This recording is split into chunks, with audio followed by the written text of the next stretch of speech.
اسمها بطاطا مبطنه، اللي هي تبطن بالبيض وبالدقيق، عشان كذا نقولوا لها بطاطا مبطنه.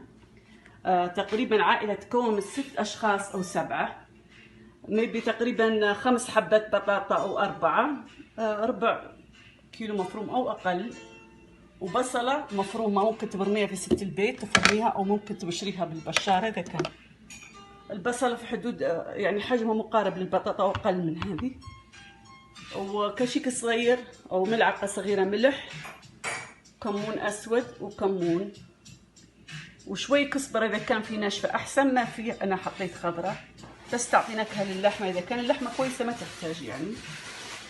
والان الخطوات. انا مرحله القلي او القلي، مرحله القلي هي نجاح البطاطا يعتمد على 50% على مرحله القلي. بعد ما خلطنا المفروم والبصله والبهارات، هذه البطاطا حشيتها نوتي، نجهز دقيق، بيض مع شوي فلفل يحول، وفتات خبز او خبز مدقوق. اوكي. بعدين هذه اهم مرحله، مرحله التبطين البطاطا، ونبطنها بالشكل هذا. نبطنها، نشوف الزيت لازم يكونش ما يكون مرتفع درجه حراره الزيت، لان حتطيب من برا وتبدا من جوا اللحمه نيه، لازم تكون النار متوسطه، وما نقلبها في مرحله لا زالت رطبه، لازم تنشف وما قلبتها عشان ما تنفتح. شفتوا كيف تبطنت؟ الان مقفله.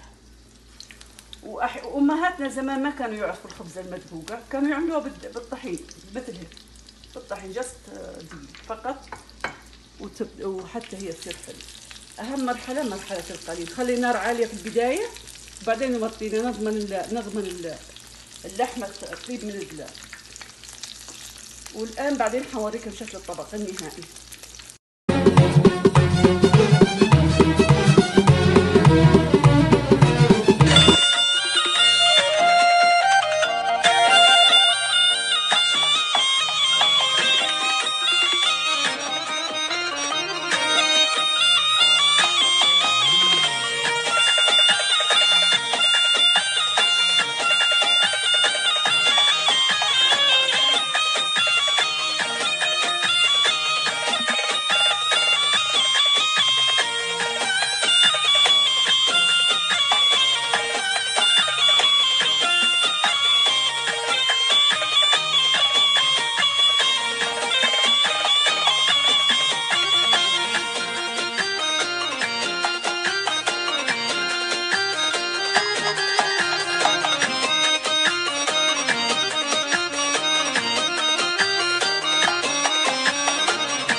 السوري.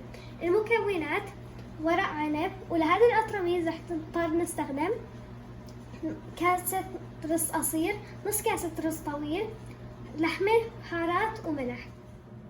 بعد ما مزجنا المكونات رح نلف الورق عنب بهالطريقة.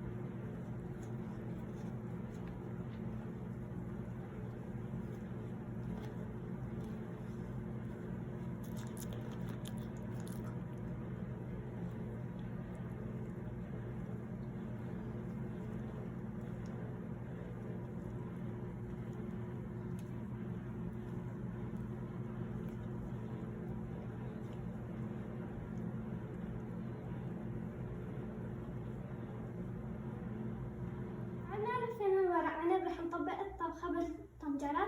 أول شي بنحط اللحمة، الفطر، الثوم مع مقشر مشان يتحمل الحرارة.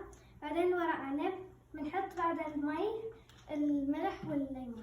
بعد ما طبقناها رح نحط مي، ملح وليمون عليها، ورح نحط نار عالية عليها. رح نحط نار عالية لمدة لحتى تغلي، ورح ندوق ملحة وحمضة. بعدين رح نحط المي الواطية، النار الواطية لمدة ساعة ونص، ولازم يكون في صحن تقيل فوقه عشان ما يتحرق. لما تستوى بنقلبها وصحة وهنا. يمي.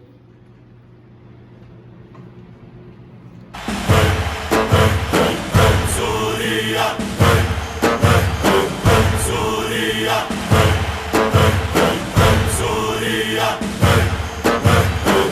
سوريا، ارفعوا ايديكم بالعالي، حيوا شعب واهاليا. صباح الخير يا صبايا لاس كروسز يا حلوات، كيفكن؟ اليوم ان شاء الله انا حاعمل اكله مشهوره عنا بسوريا، هي اسمها سندوانات. وبعدين حقلب كل سندوانه على الطرف الثاني، بنقلبهم لانه بعد ما نقلبهم بنحشيهم، واغسل الطرف الثاني بنحشيهم، يعني ما بنحشوا على هالطرف، لازم ينحشوا على الطرف الثاني بعد ما اغسلهم من الملح كتير منيح واقلبهم. ان شاء الله حستكملكم الفيديو. هلا يا صبايا انا غسلت السندوانات وقلبتهم، هن اصلا منظفات، ولا اذا ما كانوا منظفات بدهم طريقه تنظيف خاصه، بس انا جايبتهم منظفات جاهزات بس مملحات، فغسلتهم منيح وقلبتهم. شوفوا الطرف كيف بيكون كتير لزج، الطرف اللي بنقلبوا عليه هيك بنقعد نحشيهم، يعني لازم يكونوا على هالطرف. طلعت لحمه ورز، طلعت المكونات. هلا اللحمه طلعت 2 باوند لحمه، وحطيت رز طويل مع رز قصير، يعني 800 جرام تقريبا. هذا نوع الرز اللي مستخدمته حاليا، هذا رز مصري، هذا القصير، وهذا الرز الطويل اللي استخدمته. طبعا حيلزمنا حمص حب مسلوق، انا جايبته جاهز بصراحه، يعني كسل شوي. وحنحتاج، حطيت هون معلقتين طعام بهار اسود، ومعلقه ملح كبيره على الاقل يعني، طبعا كمان البهار والملح حسب رغبتك انت كيف. وحنحتاج هذا للحشو يساعدنا بالحشو، حنحتاج زيت مازولا كمان، هي كرمال ساعدنا بالحشو، يعني هي مي داخل الحشو هاي حتكون احدى الطرق اللي حتساعدنا. وان شاء الله انا هلا ححط له شوي هيك ملح وانقعه بمي دافيه، وحكمل بعدين. وهلا حاليا بعد ما نقعت الرز حضيف مكونات التبله. ححط اللحمه، طبعا اللحمه حسب الرغبه، انتي فيكي تحطي لحمة وتشوفي. وححط كمان دهنة، عندي دهنة، هي الدهنة كويسة كمان معه. حط تقريبا 3 معالق زيت نباتي. هو كان فيكي انتي، هاي انا ما عم بستحكم مو عم بصور وبحط 2 3 تقريبا. حط البهار، ملح، ومعلقة سمنة كمان. حتقولوا شو هالدسم كله كل هاد. ومعلقة سمنة كمان. طبعا اخر شي الحمص حاخلطهم وحشوف اذا اللحمة منيحة ما رح احط الثانية، اذا ما هي منيحة حضيف اللحمة كمان. هلا بعد ما خلطت التبلة، لحمة ودهنة ومعلقتين 3 زيت مازولا وسمنة وحمص بهار وملح، بعد ما خلطناها بيجي بقى مرحلة الحشو. تستخدمي شفتوا هالخيطان، انا هي جبتها من والمارت، بكرة خيطان، بقصن بهالطول تقريبا، بهذا الطول، وكل وحدة طلع معي 4 خيطان منها. هيك بدي خيطان رفيعة. هاي الخيطان نشكل فيهم سندوانات اللي بدنا نحشيهم. هيك بتصير خيطان رفيعة. اخذت سندوانة، شوفوا نهايتها هاي نهاية السندوانة بتربطيها بخيط، ومن الطرف الثاني بتحطي القمع كرمال نبلش نحشي. هيكم كيف ببلش بشكل السندوانات. هلا بعد ما حشيت اول وحدة كيف بنبلش من شكلها، باخذ من الطرف اللي انا هون ربطته، ببلش بشكل حجم السندوانة اللي بدي اياها. بمهد السندوانة على مستوى الحمصاي، مو في حمص لازم تكون ممهدة كتير منيح مشان ما تفتح، ما يكون رزة كتير، ممهدة كتير منيح. وبعدين بعمل الشكل اللي بدي اياه، يعني بدي اياها صغيرة، بدي اياها كبيرة، بدي اياها هالحجم او بدي اياها لا اكبر.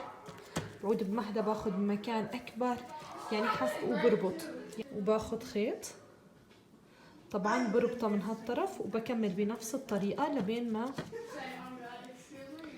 وبربطه هون وبكمل بنفس الطريقة لبين ما اخلص اول سندوانة. واذا كان في حشوة زيادة منه بطالعه، او اذا كنت محتاجة حشوة برجع بضيف عليها. حصور لكم كيف شكلت السندوانات، كيف بيصير شكلهم. هيك الوحدة بتصير هيك مشكلة، تطلع السندوانة هيك شكلها. طبعا هاي بعد ما حشيتها ومهدت وشكلت السندوانة، هاي حرجع اغسلها مرة تانية، برجع بغسلها بالمي وبعدين بيصيروا جاهزات للسلق. هلا بعد ما غسلنا السندوانات، طبعا بعد ما حشيناهم وشكلناهم غسلناهم، بتجيبي ابرة وبتغزي كل وحدة بوحدها هيك بهالطريقة. يعني هاي الطريقة علمتني اياها امي، يمكن مشان ما تفتح يصير لها مجال انه يدخل المي داخله. بعد ما انا طبعا اوريدي عاملتهم، بحكي معكم عن طريقة دلال الحناوية صبية، خلص بتحطيهم بصير وقت السلق بتحطيهم بالطنجرة. تمام. طبعا مي عادية من الحنفية او من المي اللي انت بتستخدميها، بس ما تكون لا دافية لا سخنة ابدا، لانه بتعود بتخرب السندوانات وبتشد. طبعا بدك تغمريها، حضف لها شوية مي لازم تتغمر يعني. تمام. تحطي بصلة، انا هيك بصلة بقطعها 4 قطع، ورق غار، رشة بهار، ومعلقة معلقة طعام ملح. خلص بتحطيها على النار تنسلق. مجرد فجت اول فجة مباشر بتخليها تنسلق على الواطي. تمام. ما بصير تتركيها على العالي، بس بتنتبهي عليها بس فجت المي بتوطي عليها. تمام. وبتتركيها لتنسلق. هلا هي السندوانات بتاخذ تقريبا حوالي 2 ساعة، يعني هالنوع السندوانات 2 ساعة تقريبا بكل الاحوال. بس خلصت بقلكم قد ايه اخذت معي وقت. ولبين ما تنسلق السندوانات حنجهز كمان الفتة اللي بنعملها نحن بالعادة جنب السندوانات، اللي هي فتة اللحمة بمرقة السندوانات بنعملها جنب السندوانات. يا صبايا أنا جهزت مكونات الفتة. نحن كرمال الفتة بنستخدم صمن. أنا بجيب نوع هذا الصمون، بجيبه من سام، بقطعه هيك مكعبات وبشويه بالفرن شوي كرمال يتأمر، يصير مأمر يعني. طبعا كمية الصمن حسب يعني العيلة، طبعا أنا حضيف أكثر من هيك يعني. لبن، هاي هون مرقة سندوانات بعد ما سلقناهم باخذ منها، يمكن ححتاج كوب كمان منه. توم مدقوق، لحمة مفرومة، طبعا أنا بستخدم لام، انتي فيكي تحطي بقري. رشة ملح، بهار وفليفلة وطحينة. وعلى وش الفتة طبعا بنقلي قلوبات، أنا بحط صنوبر ولوز بالسمنة، بتحطي سمنة يعني هيك معلقتين سمنة وبتقلي فيها القلوبات وبتحطيها فوق الفتة. هلا حشرح لكم حتى الطريقة. أول شي من بعد ما نشوي الصمونات بنحطهم بصحن هيك غميق، بنسقيهم. طبعا هاي بكون سخنت انا المرقه، بنسقيهم شوي بمرقه السندوانات. بحط اللبن على النار كرمال، وبضل عم بحرك فيه. طبعا اللبن بضلي عم بتحركي فيه كرمال هيك دفيه سخنه شوي. بحط له ملح وبحط له توم مدقوق وبحط له 3-4 معالق طحينه وبضل عم بحرك فيه ليسخن. كمان بصبهم فوق الصمون. وطبعا انا بكون قليت اللحمه، اذا اللحمه مدهنه ما في داعي تحطي لها اي شيء، بس حطي لها ملح وبهار وقليها. اما اذا حسيتيها ناشفه فيك تضيفي لها معلقه سمنه وتقليها. وبعدين بعد ما نقليها بنضيفها كمان فوق الفته. واخر خطوه بنجيب معلقتين سمنه كبار، معلقتين سمنه، وتحطي معلقتين سمنه وتقلي فيها المكسرات حسب طبعا انتي قد ايه بتحبي يكون عليها مكسرات، وبتقليهم. واخر شي بتحطيهم فوق الفته وبترشي شويه فليفله وشويه بهار. خلصنا. على كل الاحوال حورجيكم لما حطبق الفته كيف. هاي وصلت للمرحله ما قبل الاخيره من تحضير الاكل.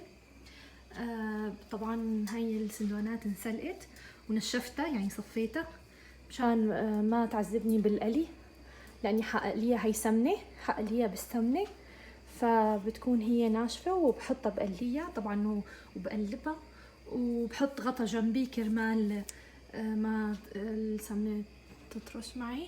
هاي اللحمه اوريدي قليتها للفته. هاي المرقه السندوانات عم سخنه، وهي هون سمنه للفته. هاي هو بالعاده انا بقلي فيها المكسرات مباشره، بحطها فوق الفته، بس لاني اوريدي قليت المكسرات حطيت هون معلقه سمنه كرمال هاي اخر مرحله بتحطيها فوق الفته. هون اوريدي خلطت اللبن مع الطحينه مع الثوم شويه ملح طبعا اسخنهم، فهلا مرحله التحضير. واوريدي كمان قليت المكسرات اللي بدي اياها. واخر مرحله حتكون بقى التقديم. يلا بشوفكم بعد ما اخلص قلي. يا صبايا هاي حبيت اخليكم تشوفوا مرحله القلي، قلي السندوانات هيك انه تكون يعني تصير ذهبيه. طبعا انتي قد ايه بتحبوهم مقرمشات فيكي تقلي.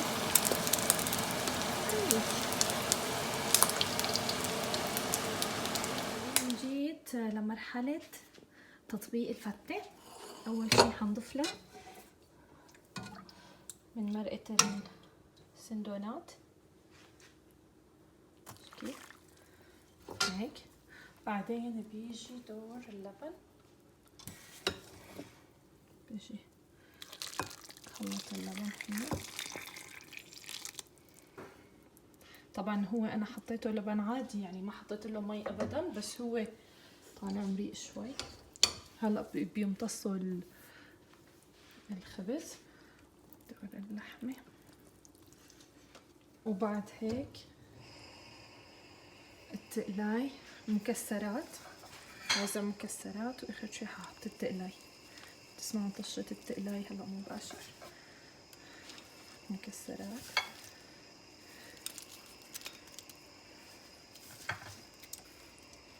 بس عم بستنى التقلاي هون. السمنة حاطة معلقة سمنة تحطيها على القش، المفروض تكون سخنت هيك.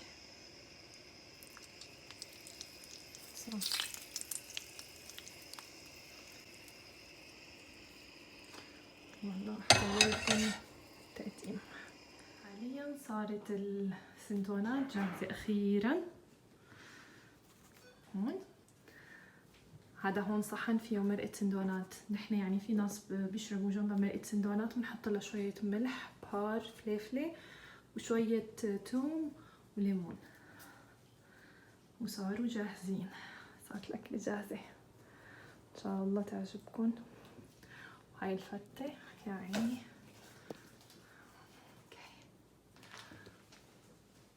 مع السندوانات.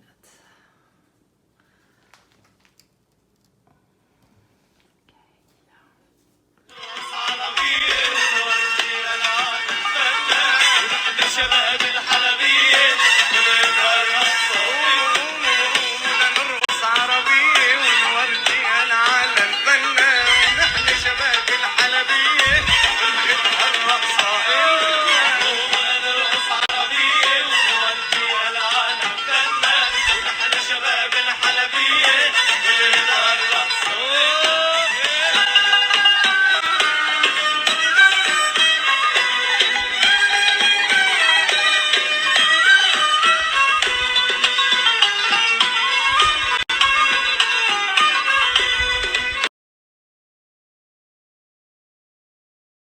عنقر العقال ورد التحية، قوك يردون وهاي يا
ده انا مصر حبيبتي، ده انا مصر حبيبتي في كفة وكل.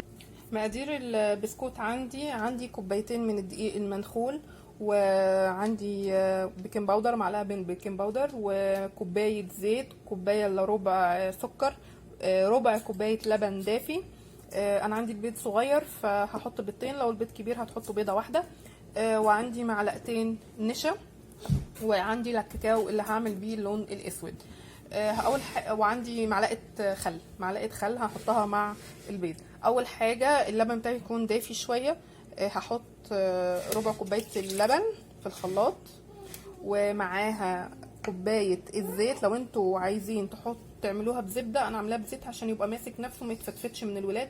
انتوا عايزين تعملوها بزبده اعملوها، او يا اما تعملوها نصها زيت ونصها زبده. ادي كوبايه الزيت، و كوبايه الا ربع السكر، وهحط معاها البيضتين بتوعي.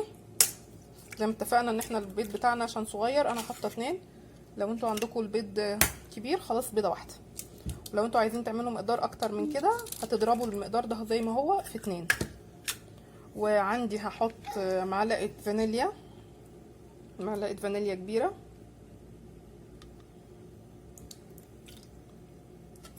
اهي عشان البيض، ومعلقه الخل بتاعتي. ادي معلقه الخل بتاعتي هضيفها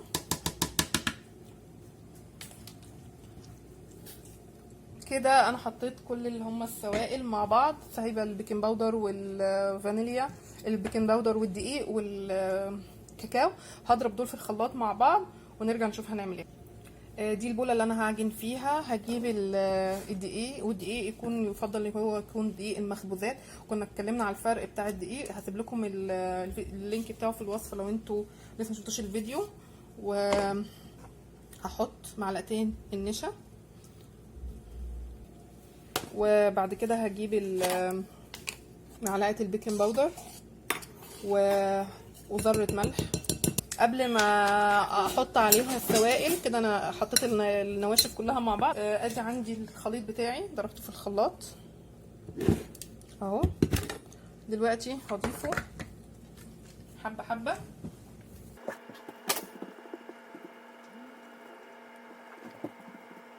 هقلب دول. بعد كده احط شويه دقيق،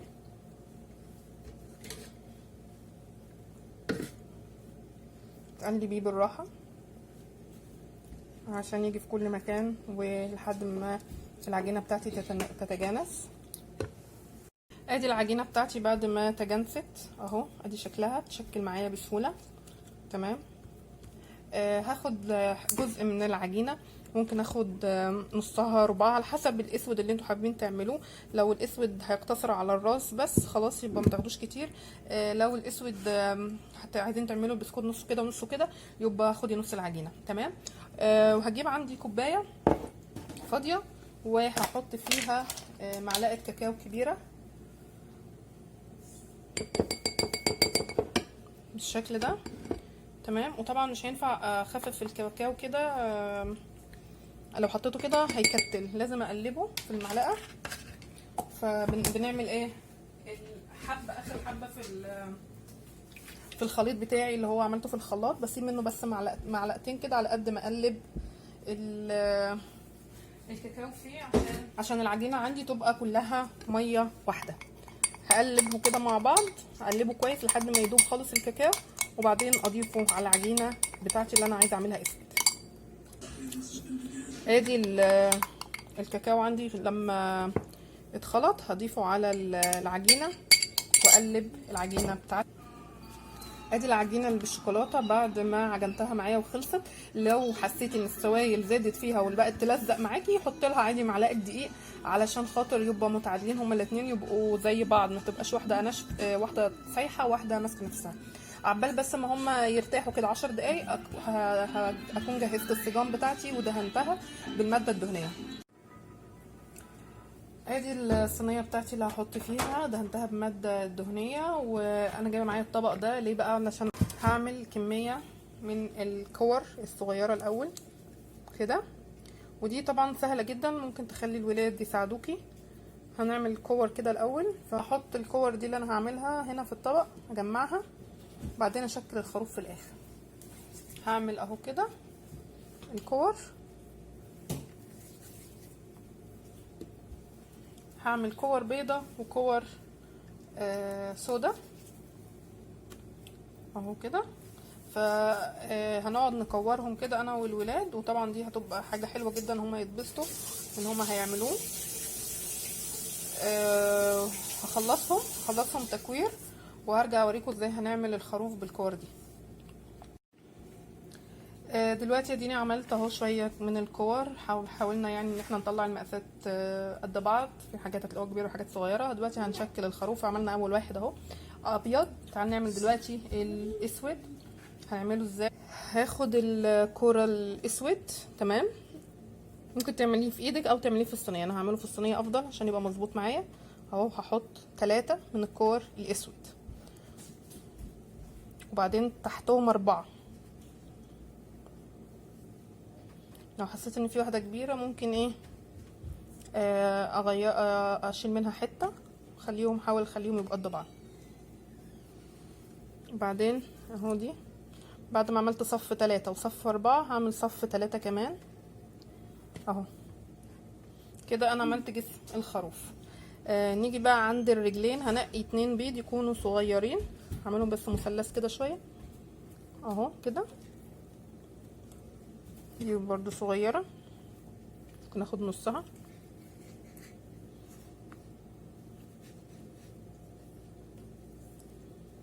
اهو كده. عملت الرجلين. نيجي بقى عند الراس. هنقي واحده العكس، يعني انا عامله الجسم بني يبقى هعمل الراس كبيره بيضه. هنقي واحده بيضه تكون كبيره شويه. تمام، خدوا بالكم انتوا بتحطوهم ان هم يبقوا لازقين في بعض. طبعا هم هيلزقوا، يعني انتوا مش محتاجين تعملوا اكتر من كده، هم كده هيلزقوا. تمام، دلوقتي بس هعمل العين، الراس، البق كده بطرف السكينه عندي اهو كده، وهعمل له خرم هنا كده صغنن عشان يديني عين. ده نفس الكلام، طرف السكينه افتح كده، وهنا هعمل نقطه. ده شكل الخروف بتاعي. هعمل واحد تاني ابيض قدامكم.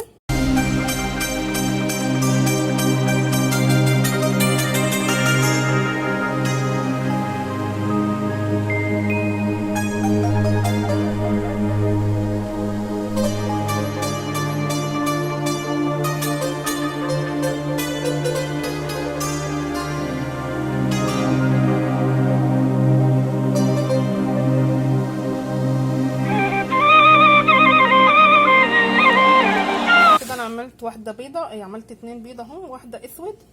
انتوا كده بقى خلاص بقى تكملوا بنفس الطريقه. انا وريتها لكم اهي. بعدين هنحطه في الفرن عشان يستوي. وطبعا لما بنحطه في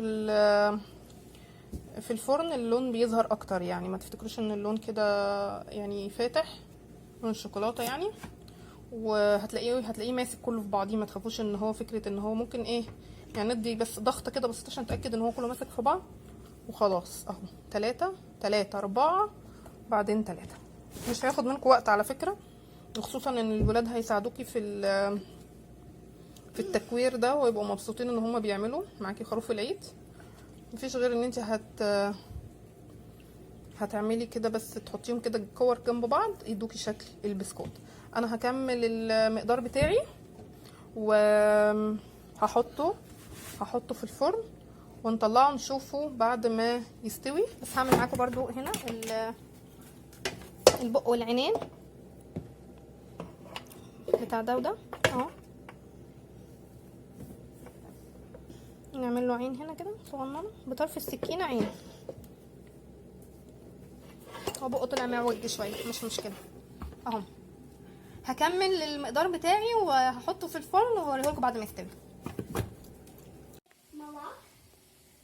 ادي عندي دول الصاجين عملتهم، ولسه في صينيه كمان هعملها.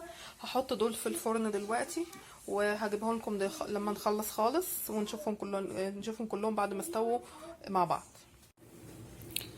ادي شكل طبق من الاطباق اللي طلعوا. شايفين شكلهم جميل ازاي؟ والحجم انا عاملاه صغير، ممكن تعملوا الحجم اكبر شويه.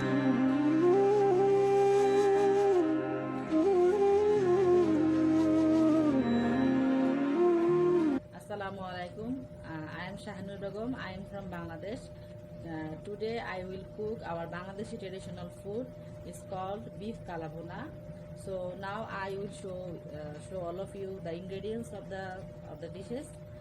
First of all, I will show the beef, and it is near about 2 pounds of beef, and we need the onions. So one big onions cutting and one jalapeno, starter jalapeno. The paste of gingers, 2 tablespoons gingers, 1 tablespoon garlic, and half tablespoon salt. And it's a spicy dish. It contains a lot of spices. So first of all, here is the white peppers, the half tablespoon of cinnamon powder, 1 tablespoon of coriander, 1 tablespoon of cumin powder, 1 tablespoon of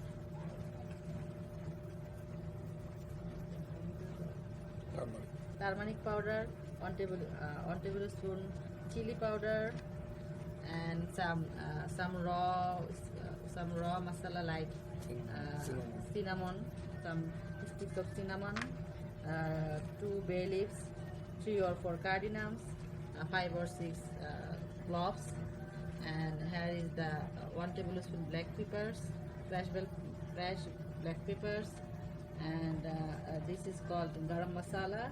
It's a 1 tablespoon garam masala. So these are all of our ingredients, and we need the oil. It's vegetable oil. Now so now it's time to marinate everything. So I mixed all the spices with beef here. I keep it for the marinated beef for 1 hour. So I'm mixing the spices with beef very well, and you can see very clearly I'm mixing with my hands. I'm using my hands. So we have to keep it. You have to do it very well. The more you mix very well, the beef will be tasted very well. So now our mixing is done. I keep it for 1 hour for the beef for marination. Thank you so much. After that, I will go for cooking. Now it's the cooking time. I keep the flow medium to high flame. You can see me. I mix it with a spatula, and you have to cook it very well. Every 10 to 15 minutes, you have to mix it very well. Now I mix it very well. I cover it. I keep it for 10 minutes, and after 10 minutes I will check and what is doing here. Okay. And I think it will take more than 2 hours to cook the beef very well. So every 10 to 15 minutes I cook it, I check it and mix it again, and again I give the flow. And after 1 hour I will show you how it's cooked.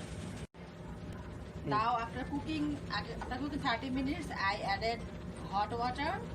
So I will cook it more than 30 minutes, and now I am covering it, and I will check after 30 minutes how it's cooked.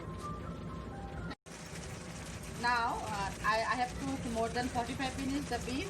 Now I am adding additional more 2 spices. One is half tablespoon garam masala.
انتباه.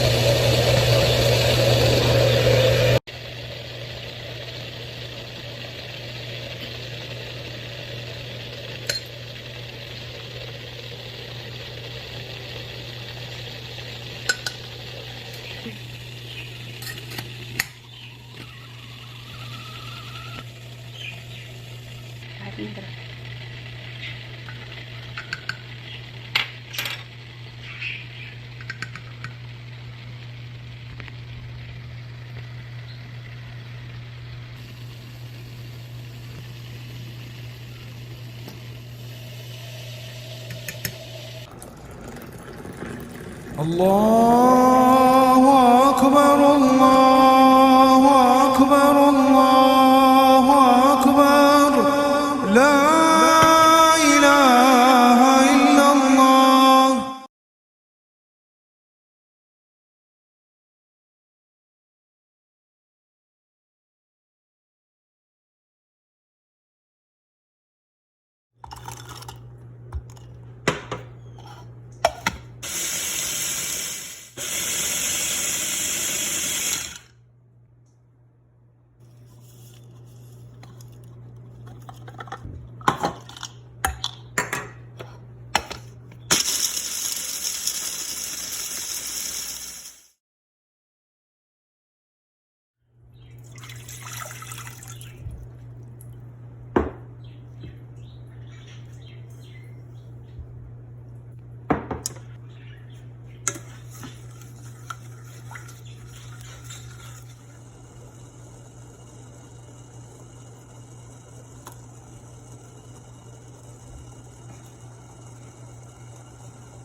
بلادي بالروح.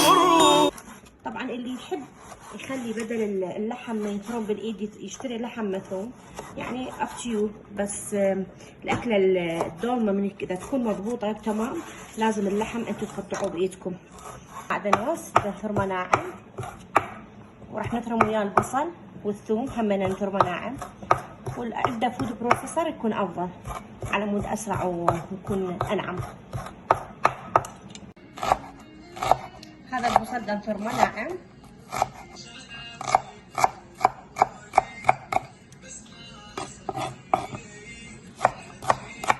مثل ما قلت لكم اللي عنده فود بروسيسور يكون افضل، حيكون اسرع الشغل بالفود بروسيسور، راح تتعبون اكثر بترمي. هنا تمر هند ومعجون،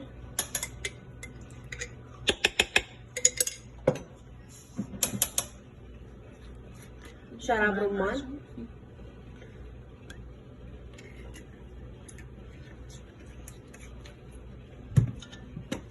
ملح، فلفل اسود. هذا البصل فوق المعدنوس واللحم والسمن.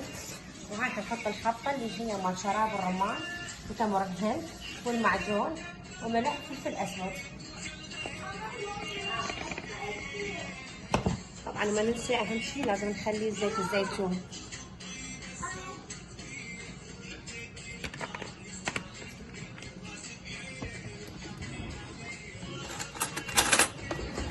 نبدي نخلطهم سوا.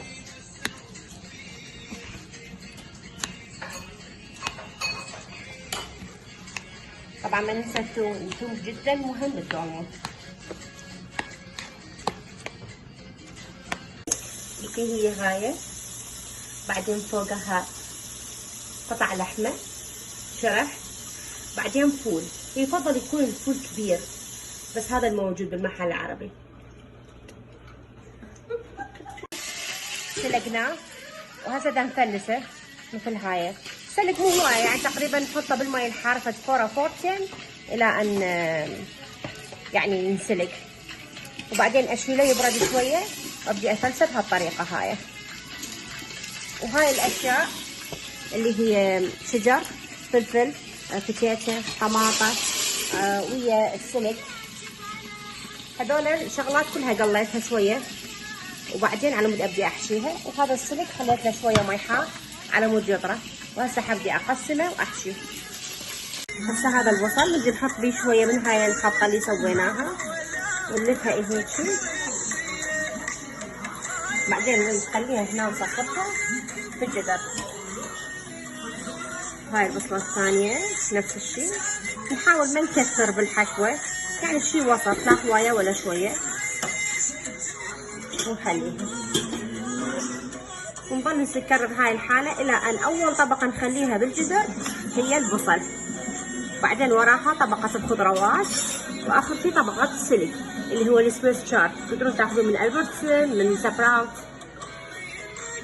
شراب رمان وتمر هند وملح، وإذا عندكم بهارات دولمة بعد أفضل، وفلفل أسود. خلطناه بالخلاط وهسه راح نخليه فوق الدولمة. هاي الدولمة بعد ما كملنا لف السلق راح نخليه، طبعا شنو هو عن نظر، يعني غير يعني قياسات مو مضبوطة، بس هي عن نظر. نحاول ما نكثر بالمي هيك كل الزين، لأن بقوه هو أصلا الجدر بشوية مي من جوا. هذا التمر هندي.